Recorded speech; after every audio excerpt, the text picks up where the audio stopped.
How to add Instagram following to your threads account. So guys, in this video I will show you how you can add Instagram following to your thread account at one click. So without wasting time, let's start video. If you did not subscribe our channel, please subscribe it.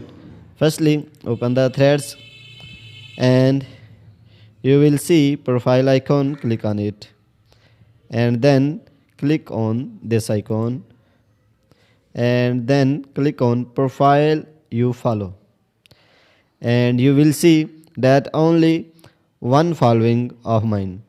If I will click on see all options, you will see all options. Click on it and you will see all my following. If I will click on one by one, then click on this and can one by one following.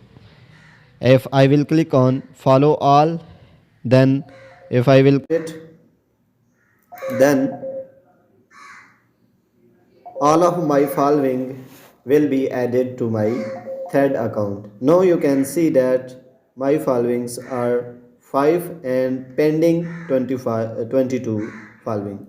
So in this way you can add all your following to your thread account. So guys, if this video is helpful for you, please like it and subscribe our channel. Thanks for watching.